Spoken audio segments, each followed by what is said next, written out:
Guys, welcome to learn with understanding. आज हम direct और इनडायरेक्ट स्पीच को समझेंगे और सीखेंगे। डायरेक्ट स्पीच यानी किसी के द्वारा स्वयं जो कहा जा रहा है उसे डायरेक्ट स्पीच कहते हैं, जबकि उसी की कही गई बातों को या कथनों को कोई दूसरा कहेगा तो उसे इनडायरेक्ट स्पीच कहते हैं यानी अप्रत्यक्ष कथन कहते हैं। Ankit said I am busy. Ankit said यानी अंकित ने कहा कि मैं बिजी हूँ। अंकित ये स्वयं कह रहा है, इसीलिए डायरेक्ट स्पीच हो गया। Ankit said that he was busy. Ankit ने कहा कि वह बिजी था। अब ये इनडायरेक्ट स्पीच हो गई क्योंकि अंकित की इन्हीं बातों को किसी दूसरे ने कहा है। डायरेक्ट स्पीच में 3 पार्ट होते हैं। फर्स्ट पार्ट है रिपोर्टिंग वर्ब, सेकेंड पार्ट है रिपोर्टिंग स्पीच। रिपोर्टिंग वर्ब में जो कह रहा है या जिससे कह रहा है, जो जिससे कह रहा है वो रिपोर्टिंग वर्ब में आता है, और उसके द्वारा जो कहा जा रहा है वो रिपोर्टिंग स्पीच में आता है। तीसरा है वर्ब और रिपोर्टिंग स्पीच यानी रिपोर्टेड स्पीच का वर्ब। एग्जाम्पल के थ्रू देखते हैं। Sohan said to Mohan. सोहन ने मोहन से कहा आई लाइक मैंगोज। मुझे मैंगोज पसंद है। यहाँ पे जो लाइक है वो रिपोर्टेड स्पीच का वर्ब है। अब हम डायरेक्ट इनडायरेक्ट को कैसे चेंज करते हैं उसे देखते हैं। डायरेक्ट और इनडायरेक्ट, डायरेक्ट से इनडायरेक्ट को चेंज करने के लिए 3 रूल होते हैं, यानी चेंज ऑफ पर्सन, पर्सन को चेंज करना रहता है, टेंस को चेंज करना रहता है, और उसके अदर पार्ट ऑफ स्पीच को चेंज करना रहता है। यहाँ हम डायरेक्ट से इनडायरेक्ट में चेंज करते समय टेंस को कैसे चेंज करना है वो देखेंगे। यानी अगर कोई स्पीच जो है, डायरेक्ट स्पीच जो है, उसका जो स्पीच है यानी रिपोर्टिंग स्पीच है वो प्रेजेंट इंडेफिनिट में है यानी वर्ब का फर्स्ट फॉर्म उसमें है या डू या डज है, तो उसे जब इनडायरेक्ट में चेंज करते हैं तो पास्ट इंडेफिनिट में कर देते हैं यानी वर्ब का सेकेंड फॉर्म कर देते हैं, या डू डज की जगह पे डिड कर दिया जाता है। अगर वो प्रेजेंट कंटिन्यूअस में है यानी जेमार है तो उसे पास्ट कंटिन्यूअस में यानी वॉज वेयर में कर देते हैं। अगर वो प्रेजेंट परफेक्ट में है यानी हैज हैव में है तो उसे इनडायरेक्ट बनाते समय हैड में कर देते हैं यानी पास्ट परफेक्ट में कर देते हैं। अगर वो प्रेजेंट परफेक्ट कंटिन्यूअस में है यानी हैज बीन हैव बीन है तो उसे पास्ट परफेक्ट कंटिन्यूअस यानी हैड बीन में कर देते हैं। अगर वो पास्ट इंडेफिनिट में है यानी डिड है या वर्ब का सेकेंड फॉर्म है तो उसे पास्ट परफेक्ट में कर देते हैं यानी हैड लगा देते हैं वहां पे। और अगर डायरेक्ट स्पीच जो है वो पास्ट कंटिन्यूअस में है यानी वॉज वेयर में है तो उसे पास्ट परफेक्ट कंटिन्यूअस यानी हैड बीन कर देते हैं। अगर हमारा डायरेक्ट स्पीच जो है वो पास्ट परफेक्ट में है यानी हैड और वर्ब का थर्ड फॉर्म है तो उसे पास्ट परफेक्ट में ही रहने देंगे, उसमें कोई चेंज नहीं करेंगे यानी हैड और वर्ब का थर्ड फॉर्म ही रहेगा। अगर हमारा डायरेक्ट स्पीच जो है पास्ट परफेक्ट कंटिन्यूअस में है यानी हैड बीन में है तो उसे हम इनडायरेक्ट जब बनाएंगे तो पास्ट परफेक्ट कंटिन्यूअस ही रहने देंगे यानी उसमें कोई चेंजेस नहीं करने हैं, हैड बीन का हैड बीन ही रहेगा। अगर वो कैन में है यानी रिपोर्टिंग स्पीच में जो वर्ब है वो कैन में है तो उसका इनडायरेक्ट बनाते समय कुड हो जाएगा, विल में है तो वुड हो जाएगा, मे का माइट हो जाता है, हैव टू का हैड टू हो जाता है, शैल का शुड हो जाता है, और हैड टू और वर्ब का फर्स्ट फॉर्म है तो हैड टू और वर्ब का फर्स्ट फॉर्म कर दिया जाता है। अगर वो रिपोर्टिंग स्पीच जो है अगर वो कुड में है, उसमें वर्ब जो है वो कुड में है तो कुड का कुड ही रहेगा, उसमें कोई चेंज नहीं करना है। माइट है तो माइट का माइट ही रहेगा, शुड है तो शुड का शुड ही रहेगा, ऑट टू है तो उसका ऑट टू ही रहेगा, मस्ट है तो उसका मस्ट ही रहेगा। अब हम सेकेंड रूल पे आते हैं कि पर्सन में हम चेंज कैसे करते हैं यानी change of person. First person subject के अकॉर्डिंग चेंज होता है। रिपोर्टिंग स्पीच में जो पर्सन है उसका जो फर्स्ट पर्सन है वो सब्जेक्ट के अकॉर्डिंग चेंज होता है यानी रिपोर्टेड वर्ब के सब्जेक्ट के अकॉर्डिंग, और जो सेकंड पर्सन है वो रिपोर्टिंग वर्ब के ऑब्जेक्ट के अकॉर्डिंग चेंज होता है, और थर्ड पर्सन अगर है तो उसमें कोई चेंजेस नहीं होते हैं। तीसरा रूल ये कहता है change of other part of speech यानी उसके अदर पार्ट ऑफ स्पीच में चेंज कैसे करते हैं।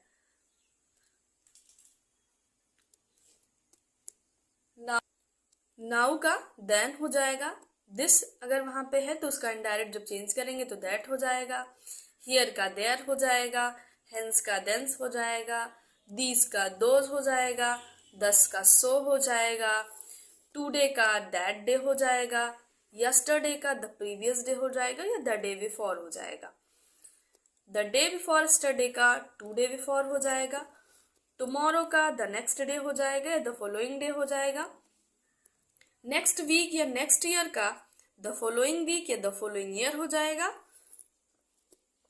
लास्ट वीक, लास्ट ईयर या लास्ट नाइट का the previous week, the previous year या द प्रीवियस नाइट हो जाएगा, और टू नाइट का दैट नाइट हो जाएगा। Basic rule of changing direct into indirect, यानी डायरेक्ट को इनडायरेक्ट में चेंज करने के लिए जो बेसिक रूल है उसे देखते हैं। अगर रिपोर्टिंग वर्ब में सेज लिखा हुआ है तो उसका जब हम इनडायरेक्ट बनाएंगे तो सेज का सेज ही रहेगा। सेज टू है यानी सेज लिखा हुआ है, टू है उसके बाद कोई ऑब्जेक्ट है तो वहां पे टेल्स हो जाएगा। से टू है उसके बाद ऑब्जेक्ट है तो उसका टेल हो जाएगा। सेड है उसके बाद कोई ऑब्जेक्ट नहीं है इसीलिए इसका सेड ही रहेगा। सेड है, टू लिखा हुआ और उसके बाद कोई ऑब्जेक्ट है तो उसका टोल्ड और ऑब्जेक्ट हो जाएगा। डबल इन्वर्टेड कॉमा को हटा के दैट का यूज करेंगे, पर्सन को चेंज करेंगे, उसके बाद टेंस को चेंज करेंगे और फिर अदर पार्ट ऑफ स्पीच को चेंज करेंगे। आइए हम इसको एग्जाम्पल के थ्रू समझते हैं। He said, I am unwell. उसने कहा कि मैं ठीक नहीं हूं। अब he said, अब हम देख चुके हैं ऊपर हमने देखा कि said को जब उसके आगे कोई ऑब्जेक्ट नहीं है तो said को said में ही रहने देंगे। डबल इन्वर्टेड कॉमा को हटा के दैट का यूज करना है। आई जो है वो हमारा फर्स्ट पर्सन है। अच्छा, ये तो हमारा रिपोर्टिंग वर्ब हो गया। रिपोर्टिंग वर्ब में ये सब्जेक्ट होता है और इसी सेट के बाद अगर कोई वो लिखा रहता है ऑब्जेक्ट तो उसे हम ऑब्जेक्ट बोलते हैं। मतलब किसी से जिससे कही जाएगी बात, अगर उसका नाम लिखा रहेगा या वो उसका प्रोनाउन लिखा रहेगा, पर्सनल प्रोनाउन रहेगा इधर, तो उसे हम ऑब्जेक्ट बोलते हैं। तो ये हमारा फर्स्ट पर्सन है और फर्स्ट पर्सन आई है यानी सब्जेक्ट के अकॉर्डिंग चेंज होगा ही। जब हम इसको इनडायरेक्ट में करेंगे चेंज तो ही शेड हो गया, कॉमा हटा के दैट का यूज कर दिया और आई जो है इसके अकॉर्डिंग चेंज हो रहा है इसीलिए यहाँ पे भी ही हो गया। और ही के साथ हमने पहले ही देख लिया है टेंस को चेंज करने में कि इज एम आर है तो उसे वॉज वेयर में चेंज करते हैं। तो यहाँ पे हमने वॉज इसलिए लिखा क्योंकि ये हमारा सिंगुलर है, इसके साथ में वॉज का यूज कर दिया और अनवेल कर दिया और फुल स्टॉप लगा दिया। ये रहे इनडायरेक्ट बनाने के रूल्स। नेक्स्ट एग्जाम्पल देखेंगे। He said to her you are happy. He said to her, अब ही सेड टू उसके बाद ये ऑब्जेक्ट लिखा हुआ है यानी उसने उससे कहा।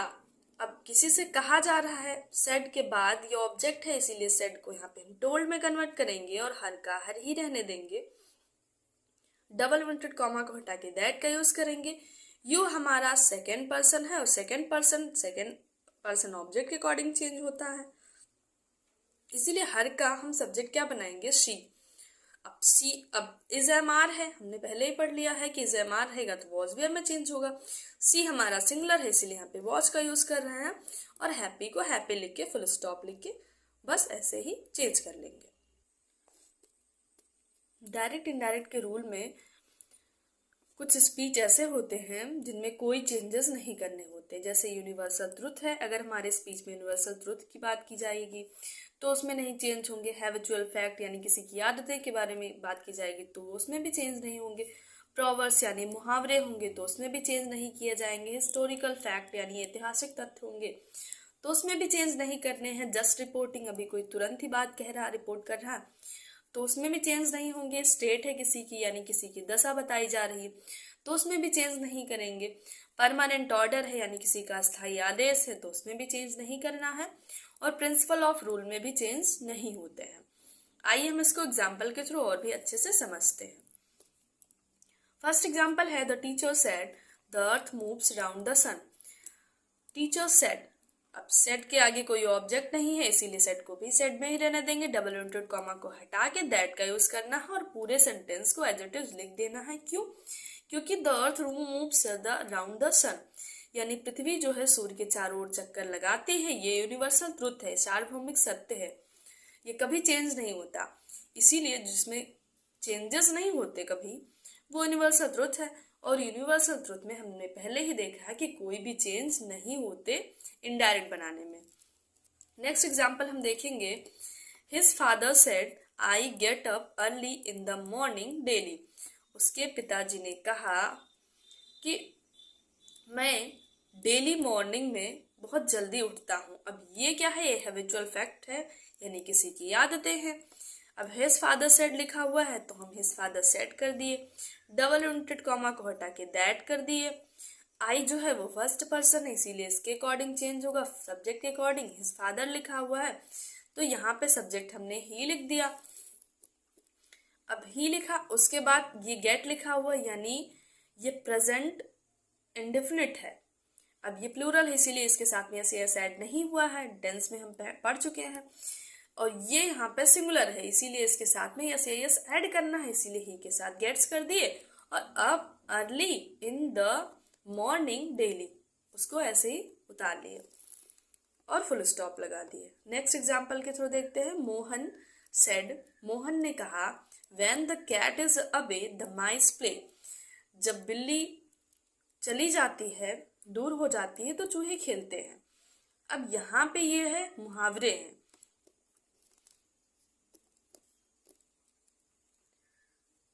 तो इसको हम चेंज करने के लिए क्या करेंगे? मोहन का मोहन कर दिया और शेड का शेड ही लिखेंगे क्योंकि इसके आगे कोई ऑब्जेक्ट नहीं है। डबल इन्वर्टेड कॉमा को हटा के दैट का यूज कर दिया। व्हेन का व्हेन लिख दिया। The cat is away the mice play और फुल स्टॉप लगा दिया क्योंकि इसमें कोई चेंज नहीं करना है। नेक्स्ट एग्जाम्पल है he said, Kalidas is the Shakespeare of India. Kalidas Bharat के शेक्सपियर थे, शेक्सपियर है। ही सेड, अब यहाँ पे सेड के आगे कोई ऑब्जेक्ट नहीं, इसीलिए हमने ही सेड कर दिया, कॉमा हटा के दैट का यूज कर दिया और पूरे सेंटेंस को एज इट इज लिख दिया, फुल स्टॉप लगा दिया। ये इसका इनडायरेक्ट बन गया क्योंकि ये क्या है? ये हिस्टोरिकल फैक्ट है, एक ऐतिहासिक तथ्य है कि जैसे शेक्सपियर थे वैसे ही भारत में कालिदास है, विद्वान है, तो इसमें भी कोई चेंज नहीं करने हैं। नेक्स्ट एग्जाम्पल है he said, students must respect there teachers. Student को अपने टीचर्स की रिस्पेक्ट करनी चाहिए। अब ये क्या है? ये एक प्रिंसिपल ऑफ रूल है, यानी सिद्धांतों नियमों का सिद्धांत है, तो उसमें भी कोई चेंज नहीं करने हैं। तो ही सेड का ही सेड हमने कर दिया, डबल इन्वर्टेड कॉमा को हटा के दैट का यूज कर दिया। Students must respect there teachers को एज इट इज उतार लिया और फुल स्टॉप लगा दिया। नेक्स्ट एग्जाम्पल हम देखते हैं। The policeman said passengers must not cross the line. ये क्या है? परमानेंट ऑर्डर है कि पुलिस ने पैसेंजर्स के लिए बताया है कि ये लाइन इनको क्रॉस नहीं करनी चाहिए, तो इसमें भी कोई चेंज नहीं करने। द पुलिसमैन सेड का सेड लिख दिया, डबल इन्वर्टेड कॉमा को हटा के दैट का यूज कर दिया, पैसेंजर्स का पैसेंजर्स कर दिया, मस्ट का मस्ट कर दिया, not cross the line. Next example देखेंगे। Ram said he was ready. अब ये राम की स्टेट बताई जा रही है, दशा बताई जा रही है कि राम ने कहा कि वो तैयार था, तो Ram said double inverted comma को हटा के दैट का यूज कर दिया। ही जो है वो थर्ड पर्सन है, थर्ड पर्सन में कोई चेंज नहीं होता, इसीलिए यहाँ पे ही का हमने ही कर दिया।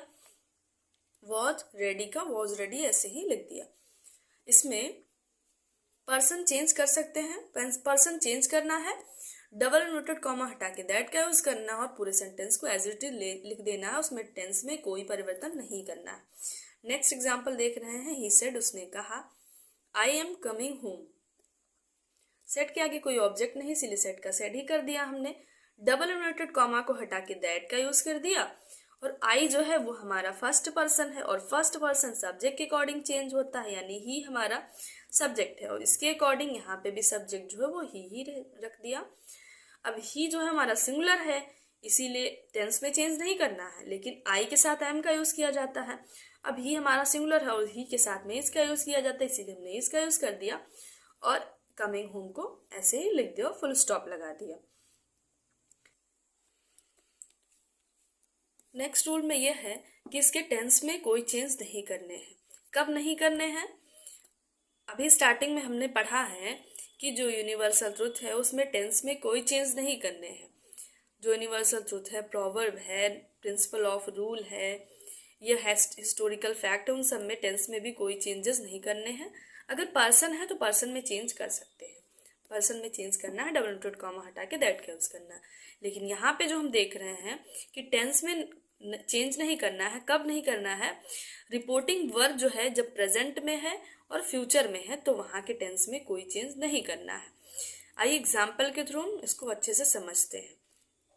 एग्जाम्पल है ही सेज, वो कहता है आई विल कम। अब ही सेज यहाँ पे रिपोर्टिंग वर्ब में ये हमारा जो है सेज है, ये क्या है? ये प्रेजेंट में है। तो ये प्रेजेंट में है तो यहाँ के जो टेंस हैं उसमें चेंजेस नहीं होते हैं, नहीं होंगे। क्या चेंज होगा?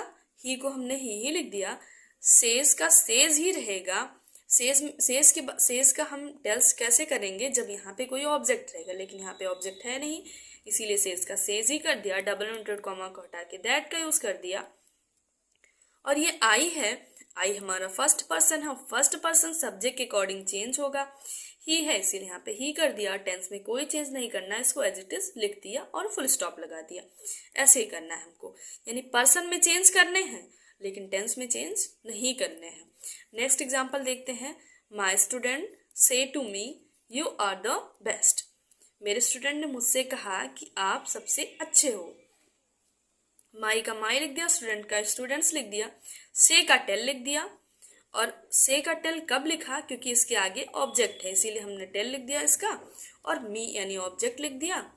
फिर उसके बाद डबल इंटरेड कॉमा को हटा के दैट का यूज कर दिया। यू हमारा सेकंड पर्सन में है, सेकंड पर्सन सेकंड ऑब्जेक्ट के अकॉर्डिंग चेंज होता है।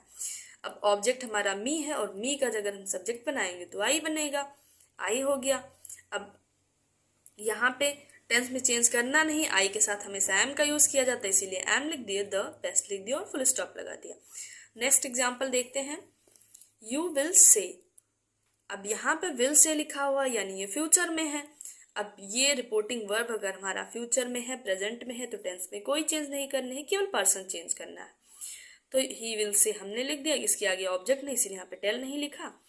कॉमा हटा के दैट का यूज कर दिया। आई फर्स्ट पर्सन है तो फर्स्ट सब्जेक्ट के अकॉर्डिंग चेंज होगा, तो यू है तो यू के सब्जेक्ट यहाँ पे यू हो गया। और पूरे सेंटेंस को ऐसे ही उतार लेना है, want to learn English full stop लगा देना है। आई होप ये आपको पूरे सेंटेंस को ऐसे ही रख दिया। आई होप ये समझ में आ गया होगा। नेक्स्ट देखते हैं असर्टिव सेंटेंस। डायरेक्ट इनडायरेक्ट में असर्टिव सेंटेंस को देखते हैं। यहाँ पे टेंस में हमको चेंज करना रहेगा। कब करना रहेगा? जैसे राम सेड टू हिम लिखा हुआ है, अब ये यहाँ पे सेड लिखा हुआ यानी पास्ट में है। अगर हमारा रिपोर्टिंग वर्ब जो है वो पास्ट में है तो उसके टेंस में चेंज होगा। Ram said to him, Ram said to him. अब सेड के आगे यहाँ पे ऑब्जेक्ट है, इसीलिए सेड को हम पहले ही देख चुके हैं। सेड को टोल्ड में कब करना है? जब उसके आगे ऑब्जेक्ट रहेगा। तो टोल्ड कर दिया और हिम का हिम लिख दिया, डबल इंटरेड कॉमा को हटा के दैट का यूज कर दिया। ही जो है वो थर्ड पर्सन में है, थर्ड पर्सन में कोई चेंज नहीं होते हैं तो ही का ही लिख दिया। इस एमआर हम पहले पढ़ चुके हैं कि टेंस में परिवर्तन करना है और कैसे करना है। अगर यहाँ पे हमारा रिपोर्टिंग वर्ब जो है वो पास्ट में है तो टेंस में चेंज करना है। अभी एमआर का हम टेंस में चेंज कैसे देखे थे, यानी प्रेजेंट कंटिन्यूअस और प्रेजेंट कंटिन्यूअस का पास्ट कंटिन्यूअस में, यानी इस एमआर की जगह पे वॉज बेयर किया जाएगा।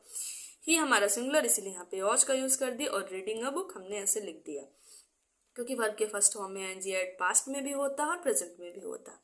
फुल स्टॉप लगा दिया। नेक्स्ट एग्जाम्पल देखते हैं। They said we write a letter to our father.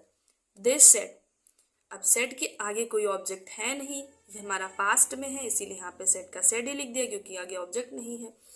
Comma हटा के दैट का यूज कर दिया। वी जो है वो फर्स्ट पर्सन में आता है, फर्स्ट पर्सन सब्जेक्ट के अकॉर्डिंग चेंज होता है, इसीलिए यहाँ पे हमने दे कर दिया।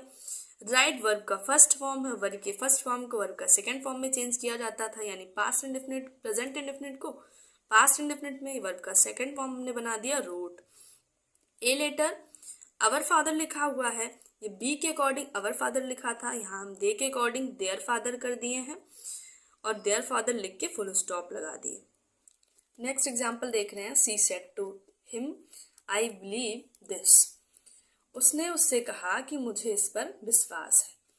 अब शी सेड टू हिम लिखा हुआ, सेड टू हिम लिखा हुआ यानी ऑब्जेक्ट है यहाँ पे, तो सेड को हम टोल्ड में कन्वर्ट करेंगे क्योंकि ऑब्जेक्ट है, और हिम का हिम कर दिया, ऑब्जेक्ट को ऐसे उतार लिया।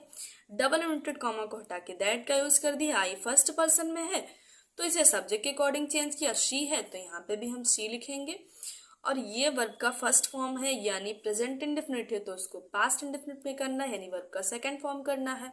तो बिलीव का सेकंड फॉर्म बिलीव्ड हो गया। और दिस का अदर पार्ट ऑफ स्पीच में हम पढ़ चुके हैं कि दिस का दैट होता है तो दैट कर दिया और फुल स्टॉप लगा दिया।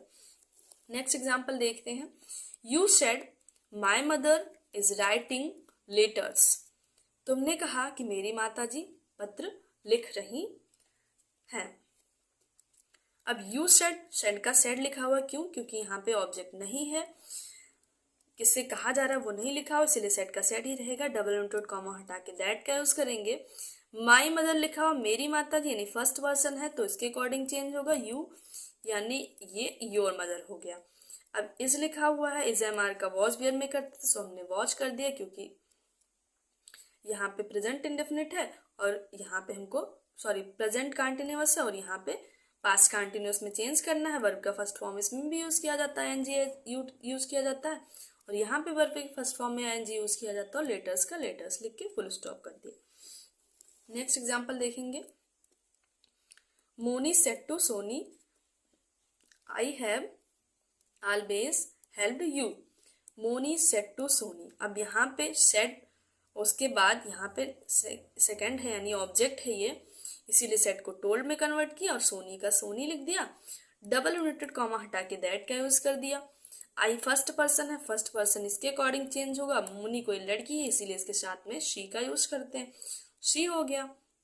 हैज हैव और वर्ब का थर्ड फॉर्म यानी ये कौन सा टेंस है? Present perfect. अब प्रेजेंट परफेक्ट को पास्ट परफेक्ट में करना है यानी हैड कर देना है। वर्ब का थर्ड फॉर्म यहाँ भी रहेगा, हैड लिख दिया। ऑलवेज का ऑलवेज लिख दिया। वर्ब का थर्ड फॉर्म हेल्प्ड होता है। यू सेकंड पर्सन है, सेकंड पर्सन इसके अकॉर्डिंग चेंज होगा। अब ये सोनी है यानी ये भी एक लड़की है तो यहाँ पे शी के साथ हम हर का यूज करते हैं तो ये यहाँ पे हेल्प हर हो गया। नेक्स्ट एग्जाम्पल देखते हैं। Sohan said Monu has been watching the TV since morning. Sohan said, Sohan ने कहा। अब यहाँ पे ऑब्जेक्ट नहीं है इसीलिए यहाँ पे सोहन सेड का सेड ही लिख दिया हमने। डबल इन्वर्टेड कॉमा हटा के दैट का यूज कर दिया। मोनू का मोनू लिख दिया। हैज बीन है यानी प्रेजेंट परफेक्ट कंटिन्यूअस टेंस है और इसीलिए यहाँ पे पास्ट परफेक्ट कंटिन्यूअस टेंस यानी हैड बीन कर दिया। वॉचिंग का वॉचिंग लिख दिया। द टीवी सिंस मॉर्निंग को ऐसे ही रहने दिया। नेक्स्ट एग्जाम्पल देखते हैं। Said she will sing a song. Ankita said she will sing a song. Ankita ने कहा। अब यहाँ पे सेड के आगे ऑब्जेक्ट है नहीं इसलिए अंकिता सेड का सेड ही रहने दिया। डबल इन्वर्टेड कॉमा को हटा के हम दैट का यूज करेंगे। सी थर्ड पर्सन है और थर्ड पर्सन में कोई चेंज नहीं होते हैं इसीलिए सी का सी कर दिया। विल का हम टेंस चेंज में पहले ही देख चुके हैं, विल का वुड में चेंज होता है, सो हमने वुड का चेंज कर दिया और सिंग अ सॉन्ग को ऐसे ही उतार लिया और फुल स्टॉप लगा दिया। नेक्स्ट एग्जाम्पल देखते हैं। Rahul said he came at lunch time. Rahul said के आगे कोई ऑब्जेक्ट है नहीं इसीलिए राहुल का सेड का सेड ही रहने दिया। डबल इन्वर्टेड कॉमा हटा के दैट का यूज कर दिया। ही थर्ड पर्सन है और थर्ड पर्सन में कोई चेंजेस नहीं होते तो ही का ही लिख दिया। केम जो है वर्ब का सेकेंड फॉर्म है। अब वर्ब का सेकेंड फॉर्म यानी कि ये पास्ट इंडेफिनिट है और पास्ट इंडेफिनिट को पास्ट परफेक्ट में चेंज करते हैं इसीलिए हैड हो गया। वर्ब का थर्ड फॉर्म भी रहता है इसमें तो कम का थर्ड फॉर्म कम ही हो गया। एट का एट लिख दिया, लंच का लंच लिख दिया और टाइम का टाइम लिख दिया। इतने ढेर सारे एग्जाम्पल हमने इसलिए ले ताकि आपको ये अच्छे से समझ में आ जाए कि कैसे क्या यूज करना है। आई होप ये वीडियो आपको समझ में आई होगी। अगर आपको समझ में आया हो तो चैनल को सब्सक्राइब करें, वीडियो को लाइक करें और शेयर करें। धन्यवाद।